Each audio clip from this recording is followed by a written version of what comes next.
Rex, look at it. Did you ever see anything like it? It's deuced unusual, I'll say. It's the most hideous thing I could imagine. Every inch of that temple, walls, stairs, everything is covered with hands. Hundreds and hundreds of hands.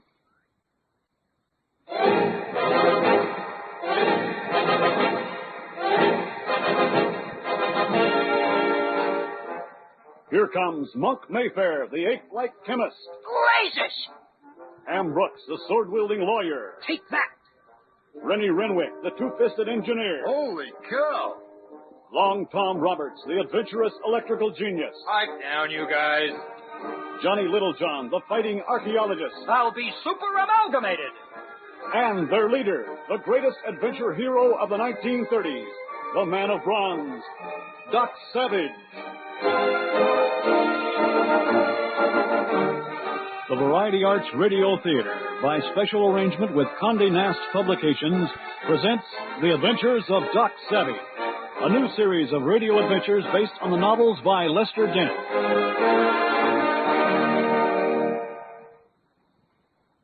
Today, Flight into Fear, Chapter 3 of the amazing story, The Thousand-Headed Man. In London, Doc Savage and his 5 aides have become enmeshed in a web of mystery surrounding 3 black sticks, which are keys to a legendary city in the jungles of Indochina, ruled by a being known as the Thousand-Headed Man. Doc and Monk had successfully recovered the black sticks from the evil Oriental merchant Sengat and his vicious cohorts. But 4 of Doc's men, Rennie, Ham, Long Tom, and Johnny, have been captured by Sengat and his henchman Evel, who bears a remarkable resemblance to Doc's aide Monk. Sengat then frames Doc for the murders of 3 of Sengat's own men. Avoiding the police, Doc and Monk return to their hotel room, where they learn from Lucille Copeland and explorer Rex Maples of the ill-fated expeditions of Lucille Copeland's father in search of the secret of the Thousand-Headed Man, a secret so valuable that Sengat is willing to kill for it. Unaware that Sengat is plotting to capitalize on Evel's resemblance to Monk, Doc and Monk have set off in search of their kidnapped friends, leaving Lucille Copeland and Rex Maples in Doc's hotel suite, guarding the 3 black sticks. Please, Miss Copeland, there's no need to pace the floor like that. Sit down. I suppose you're right, Rex. I try to relax, but I'm nervous. Mr. Savage and Mr. Mayfair left over an hour ago to locate their men. If they are prisoners of that horrible Sengat, there'll be a terrible battle. Mr. Savage could be hurt or killed, and all because of us. From what I hear, Savage can take care of himself. Perhaps, but Sengat is vicious. He tortured you, and he's a murderer. If he harms Mr. Savage, our last hope of finding my father will be lost. Buck up. We aren't lost yet. Should I answer it? Mr. Savage is still being hunted for murder. It may be Savage himself. Yes, of course. Hello? Miss Copeland. Yes? Who is this? It's me, Monk Mayfair. Oh, Mr. Mayfair, I didn't recognize your voice. You sound hoarse. Is there anything wrong? No, but things are jumping. Doc and me sprung our friends, but Sengat and his crew got away. There was a fight, and a lucky punch jimmied my voice box a little. That's why I sound like this. Oh, I'm so glad your friends are unharmed. Rex, it's Mr. Mayfair. He says he and Mr. Savage rescued their friends. Very good. What next? What do we do now, Mr. Mayfair? Doc's agreed to help find your father. He wants me to fly you to Indochina right away. Can you meet me at Croydon Airfield in 20 minutes? Meet you? Isn't Mr. Savage coming? He's going to follow in another plane. Doc figures Sengat's still lurking about, so he's going to hang back just in case Sengat tries to follow us. Don't worry, he'll catch up. In that case, we'll join you immediately. Swell. Meet me at Hangar 13 at the west end of the field. A plane will be warming up by the time you get there. Very well. Goodbye. Rex, Mr. Savage has agreed to find my father. We're to meet Mr. Mayfair at the airfield. Wonderful. Let's go.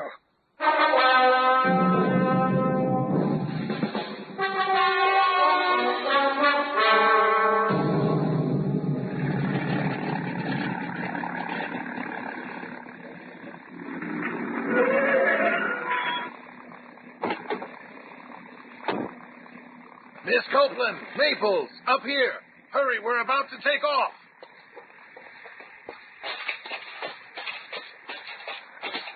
Mr. Mayfair, your face. Those bandages. What happened? Huh? Oh, I forgot to tell you. I got nicked by one of them wavy swords during the fight. It's not too bad, don't worry. Oh, for a moment I thought it was worse. Most of your face is covered. Doc did that. Guess he wanted to be safe. Will you two grab some seats in the cabin while I shut the hatch? There, all set. What about provisions and clothes? We can't just fly into the jungle without preparing ourselves. Oh, don't worry about that. Doc thinks of everything. He's got clothes and stuff in the back. Now, I'm going to get this plane moving. Well, Lucille, we're on our way.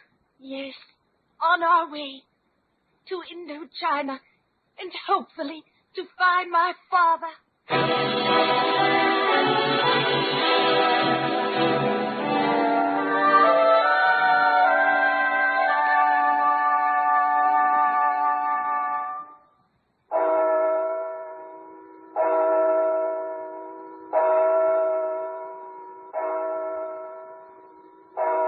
That's it, Doc. The clock that sounds an hour late. It just struck 5, but it's 6 o'clock. Yes, just as I heard in the background when Sengat phoned to bargain for Rennie and the others. Boy, if Scotland Yard only knew they helped you locate this clock when they're turning the town on its ear trying to find you for that murder rap Sengat trumped up on you. Yes. Let's reconnoiter the neighborhood. Okay.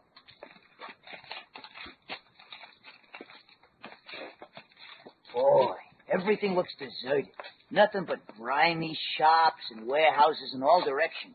If Sengat is hiding out here, he's going to be tough to flush out. Perhaps not, Monk. Look, there's a light in that building ahead. That's unusual for this time of night. Well, let's check it out then. I'm itching for a real scrap with Sengat and his cronies.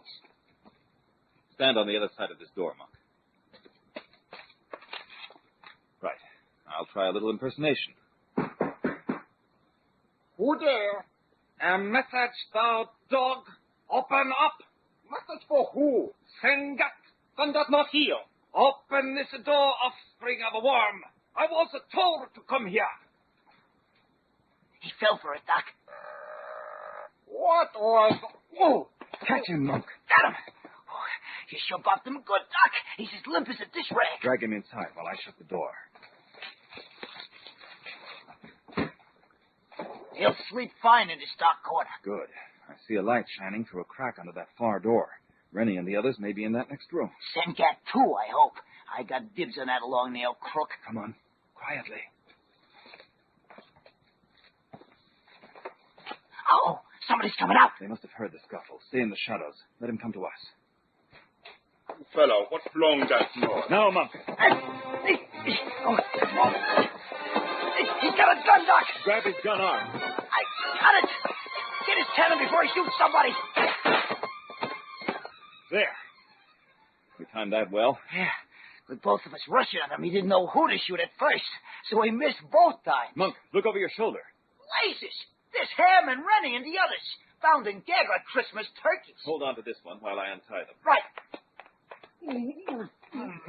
Just a minute, men. Wait till I remove your gag. Holy cow, Doc. I was beginning to think you'd never show up. Get these ropes off me, will you? There. Untie the rest. Right. Well, you all better exercise your arms and legs to restore circulation. Those ropes were tight. Phew. That gag was beginning to taste like sand. Just wait till I get my hands on that Sengat's dirty neck. An extremely probable eventuation.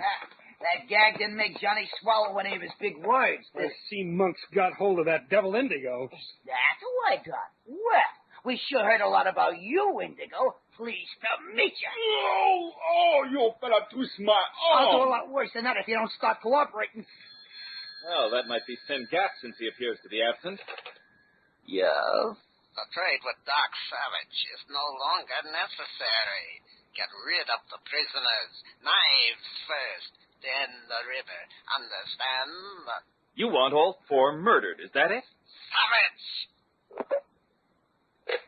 That was Sengat. He just ordered your deaths. That means he's pulled some kind of fast one.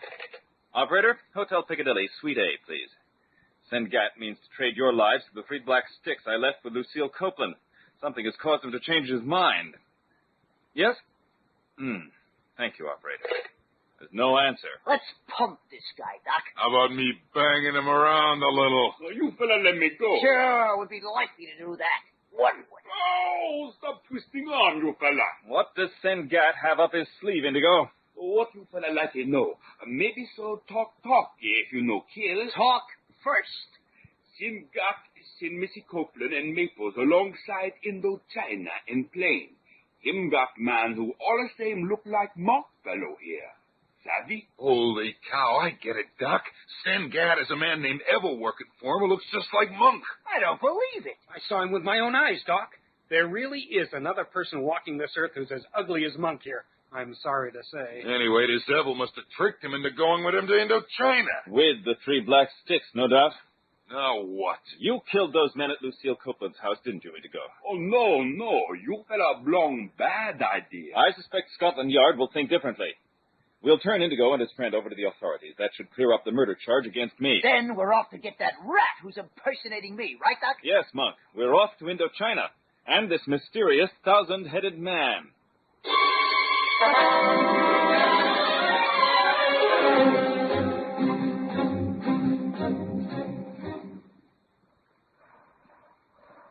Hey, Doc.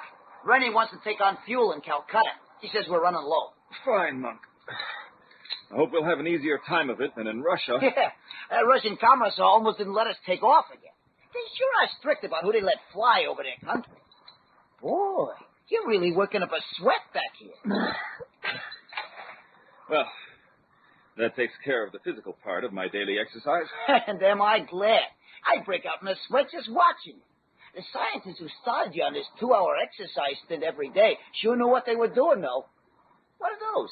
Some new chemical scents. You know I used them to sharpen my sense of smell. Remember when we first encountered Lucille Copeland in the dark? I was able to scent her perfume and identify it later. Say, that's right. I couldn't smell a thing. Have there been any further reports of the plane carrying Miss Copeland and Rex Maples? Well, not since that report that they took on fuel in Poland. That puts them about 3 hours ahead of us at least. And no sign of the plane flown by Sengat, assuming that he's also following Evel's plane. Let's go forward, see how Rennie's doing. How goes it, Rennie? That's so good. You and Doc better grab a seat. We're about to fly into a big rain cloud. I'd better take the controls, Rennie. Okay. There you go. Here we go into it. Boy, it sure got dark all of a sudden, didn't it? Turbulence isn't too bad. It's mostly rain. Boy, we came out of that fast. There's the sun again. Yeah. Look! There's 2 big planes right above us. Holy cow. They're diving right for us. Look, those gray threads of smoke. Tracer bullets! That sounded like one of the wings. Yeah, the left one. It's full of bullet holes. Hang on.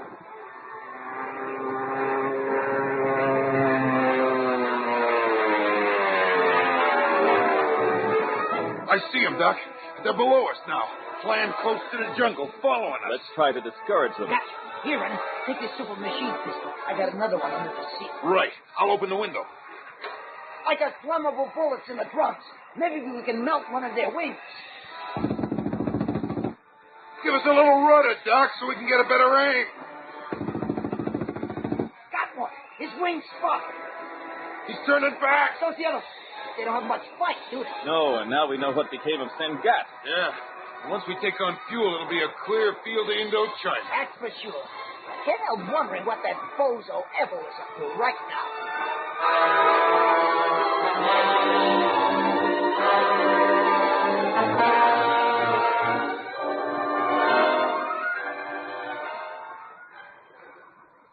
I don't understand, Miss Mayfair. Why did we slip into this cloud after that plane behind us began shooting at Mr. Savage's 2 aircraft? Doc's orders were to stay out of any fights.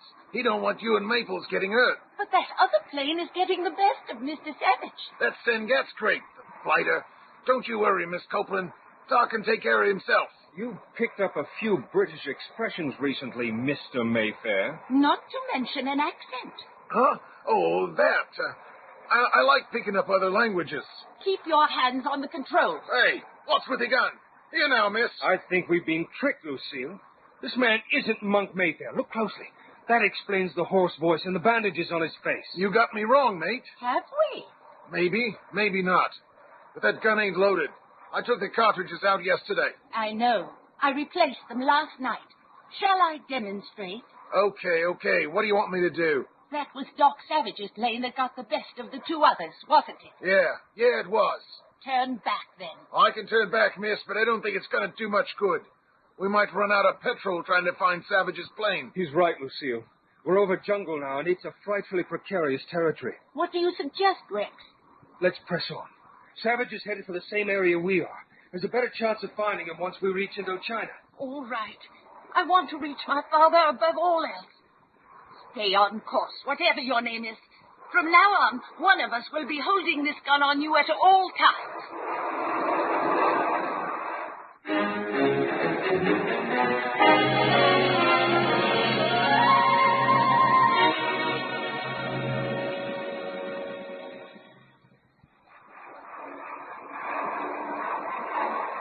Well, Lucille, that jungle below certainly looks familiar, doesn't it? I never saw it from the air, but I know what you mean. Even from this height, it looks sinister somehow. Look at the mists rising from the dense greenery, like ghosts coming out of their graves. Did I see what I thought I saw when we flew over that stream? Crocodiles? That's right, Evel, if that's really your name. Those are called buayas, 30-foot-long man-eaters, and those dark birds gliding close to the trees may look like small planes, but they're vultures. It's almost supernatural, the way the jungle lays hold of one's soul and grips you, drawing you back. I can almost understand how your father felt, Lucille. My father, he's down there somewhere. I can just feel it. Say, what's that in the clearing due west? What? Oh, yes, it's a building of some kind. Fly lower. Yes, it's a pagoda of some yellowish stone. Could it be part of the thousand-headed man's city? I don't think so. It appears to be partially fallen into ruin. Maybe. Perhaps we should investigate. Yes. The clearing looks large enough for a landing. Head for that, Evel. I don't think so, miss. I said, land this plane. If you say so.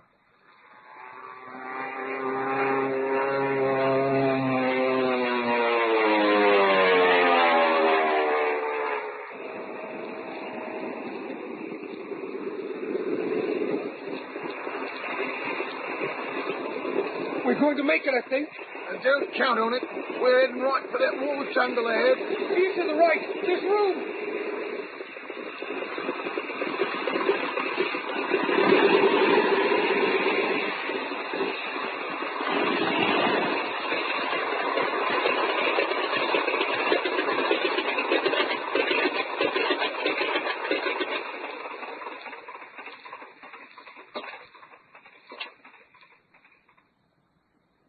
Thank God.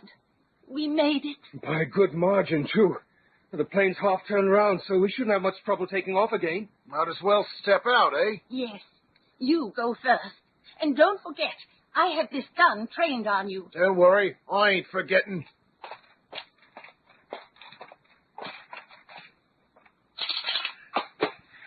There's no gangway. We'll have to climb down the wing.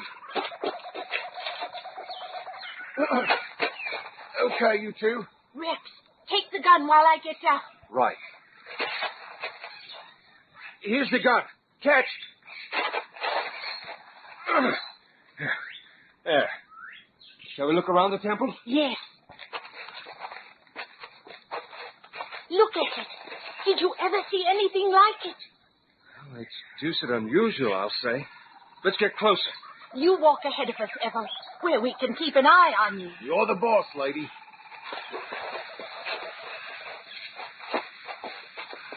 Rex, you've traveled a great deal in Indochina and Siam. Do you recognize the carvings on that temple? No, I never saw anything like them. Whatever they are, the whole pagoda is covered with them. Rex, I think they're hands. Hands? Yeah, they're hands, all right. You can see them better when you get as close as I'm getting. The pagoda of the hand. You've heard of this place? Vaguely, but I can't recall where. Look at it. It's we get closer, it's larger than it looks from the air. And that smell, what is it? Odd. It might be jungle muck, or it can't be coming from the pagoda, I don't think. Look, the steps leading up into the temple are carved with hands, too. I don't like this jump. It looks like a big yellow skull on a plate. Do you know anything about this temple, Evel? Nope. I think you're lying. Sengat must know what's in the city of the thousand-headed man. Didn't he tell you what it is he's after? No, blast it. Here we are at the steps. It's the most hideous thing I could imagine. Every inch of it. Walls, stairs, everything is covered with hands. Whoever built this temple painstakingly chiseled hundreds upon hundreds of hands out of the stone facing. Just look at them. Some are fists. Some are twisted in all kinds of gestures. And others look like they're reaching out to grab us. That's odd. These steps are badly worn, but the natives in this area don't usually wear shoes. It must have taken hundreds of years of walking up and down these steps to wear them down. Shall we go further? Aye? You mean go up them stairs? Count me out. We mean exactly that. And you lead the way. Not me, sister. No way. Let me take your gun, Lucille. Evel here may think you won't really shoot him. What do you think now that I'm holding the gun, Evel? All right. I'll go up if both of you are going to be right behind me. But don't say I didn't warn you if anything happens up there. Nothing's going to happen. This place is obviously deserted and has been for a long, long time.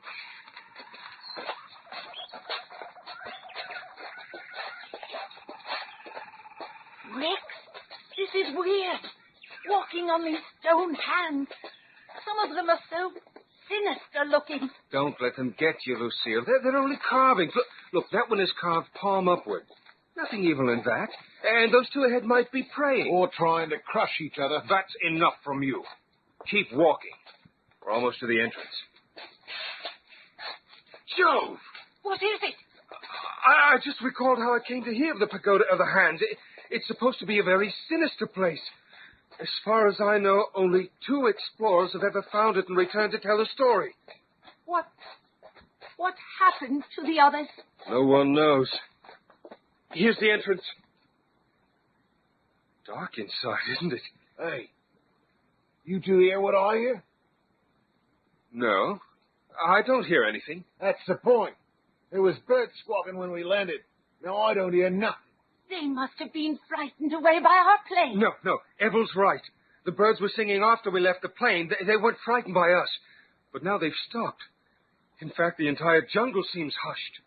Almost expectant. But I don't see anything, even from this height. Just steam rising off the jungle. Well, something's caused all this quiet. Listen. I hear it. Listen. But where's it coming from? It's behind us. Inside the pagoda. Rex, that sound. Don't you recognize it? It's the sound we heard in Father's camp before that thing overcame us. Good God, you're right. Run! Run for your life! Don't look back. Just keep running. Oh, Rex! What happened? I tripped down the steps. Let me help you. Evel, come help me. Help you nothing. He lost his gun and I'm going to find it. Lucille, don't let him get the gun. Rex, wake up. What happened? What's happening to us? He just don't tell. Like he went to sleep or something. But he didn't hit his head or nothing. He just... Here's that gun. No, give me that gun. No, I won't let you. Give it to me. Let go. I won't shoot you. I just wanna...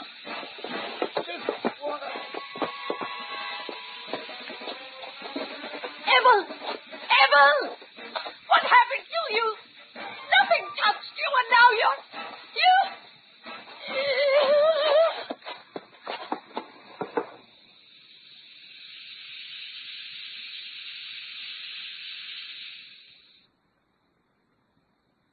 What is the strange invisible force that has overcome Lucille Copeland, Rex Maples, and Evel? Will Doc Savage find them in time? And what is the fabulous secret that Sengat hopes to obtain in the thousand-headed man's secret jungle city?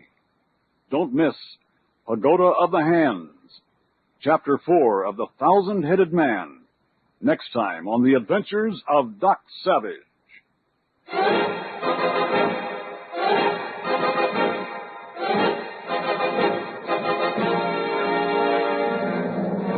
The Thousand-Headed Man was written by Lester Dent and adapted for radio by Will Murray.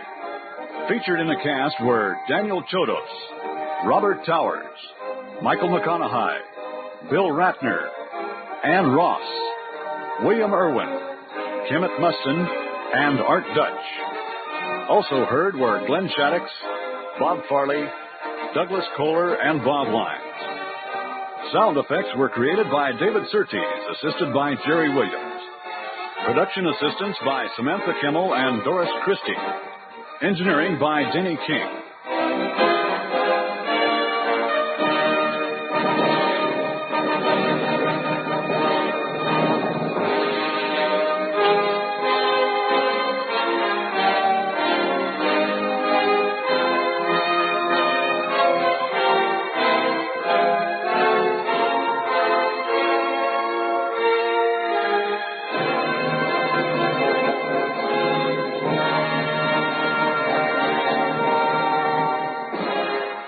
Adventures of Doc Savage is produced and directed by Roger Rittner and is a presentation of the Variety Arts Radio Theater.